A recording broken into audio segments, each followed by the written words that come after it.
Welcome everybody to Hidden in the Universal Vault. I'm Ryan, your host, and I thought today we'll continue the video game month by taking a look at another film. This was released in 2015. We're taking a look at Ratchet and Clank. Just Ratchet and Clank. Now, for those that are not familiar with, Ratchet and Clank was a game franchise. I'll show you what I have of Ratchet and Clank now. And I will say this, don't mind this stuff, guys, I do apologize. Let me put that down there. I know this is unscripted, but I do have a few of the Ratchet and Clank games. I'll go ahead and show it to you in a bit. Let me pull that right up there. I should have had this prepared. But anyways, Ratchet and Clank was a game series that started out on the PS2. I'll show you the few of the games I have. This is a remastered version of Ratchet and Clank. This is first three of the Ratchet and Clanks. Then we have Tools of Destruction, which was on the PS3. This was actually a launch title, and Crank in Time. So as you can see, I own these. But I'm not going to talk about the games. And I'm going to say I love the games. I think they are a ton of fun. For what they are, put that right there. I want to talk about the feature film. That this was based upon, which was Ratchet and Clank. Let me just pull my chair. There we go. Now I can see. Don't mind that. But Ratchet and Clank was basically sort of like... How to explain about this film? Sort of like... It's basically trying to implement the 2002 game, but basically it follows Ratchet, who is like this, I want to say a rabbit chihuahua, I think. I'll show you what he looks like right there. So he basically starts out, he's like the pit crew guy, and he flies on his ship, and he heads to this sort of planet. They go from planet to planet to planet. It's very confusing. It might confuse people who've never played the games. This is off topic though, but he goes and he meets a robot. But he explains, my name is something like 3569, something like that. And he's like, I'll just call you Clank. So that's how he gets the name Clank. I'll give the writers credit for having James Arnold Taylor and David Kay.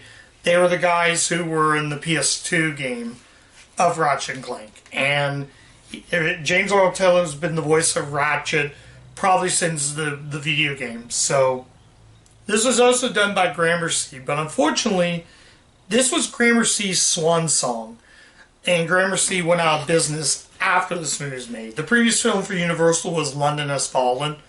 I do have that movie. I'll have to review that on my channel. But he meets up with Captain Quark, who who actually becomes his mentor. Yeah, something like that. So, it's okay. I kind of got bored because I didn't get really bored, but I got confused. And that's going to get people very confused when they watch this movie. I do like the artwork. I do like the style of what it is. I'll give it this. The CG is really good. The CG is almost like the PlayStation 3 graphics, but it's also made by PlayStation Original. But the cast is actually pretty good. With a cast that has Paul Giamatti, John Goodman, Bella Thorne, Rosario Dawson, and Sylvester Stallone all play supportive roles. Unfortunately, you cannot really recognize the actors' voice and characters. Some of the characters I'm watching, I got extremely confused. Two of the characters, I think Rosario Dawson and Bella Thorne, are in this, but they're supportive roles, and I got confused. I don't remember them being in the game, and this comes from a person who has played the first game and beat that twice. So, and still working on Tools of Destruction. I might play that after I'm done with this review, but it's okay. It's not bad. I used to have this movie, but it got taken to a Goodwill. But I don't know. It's really hard to say if I can recommend this movie. It was a definitely more enjoyable watch than Silent Hill. I'm just going to show you what the disc art looked like. So, I got this at a mom and pop rental store because my copy, for some reason, was lost. I like the tagline, ready to kick some asteroids. But yeah. But I'm trying to think of that. That's really the good parts I could say. The CG. Also, they had a post-mid credit of the main villain. Not going to spoil how that happens, but also focuses on Dr. Nefarious, who was actually in the first Ratchet and Clank game. He's actually the main villain, who's oddly enough voiced by Paul Giamatti, which oddly enough, I don't remember Paul Giamatti voiced them in the games. Maybe I haven't played them in years, so I couldn't really say, but like I said. But I don't know what else to say. I'm trying to think of anything good or bad in this film. Like I said, I don't think this is as bad as I watched it first. I just think it's going to be confusing for those who have never played the game. But yeah, anyways. So, yeah, that's all I'm going to say. It's kind of really short because I have much to say. So, final verdict, should you see Ratchet and Clank? And I can only really recommend this if you've played the games. If you're a fan of the Ratchet and Clank games like I am, this is definitely worth watching once. But if you haven't played the Ratchet and Clank games, and you go into this film, you're going to be lost. You're going to be lost. And that's the problem I had with the film. Confusing. I guess the writers wanted to confuse the audience with this. And oddly enough, this was actually directed by Kevin Munro.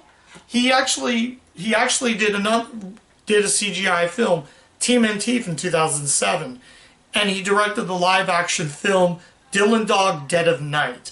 So this guy's really good. He actually started out as a video game designer before he went into being in the directing chair for this, to do this movie. And it seemed like they even credited Insomniac because some of the devs were part in the production of this film. So yeah, I can easily tell you right now, I do not think this is a bad movie. I actually think this is an enjoyably fun movie.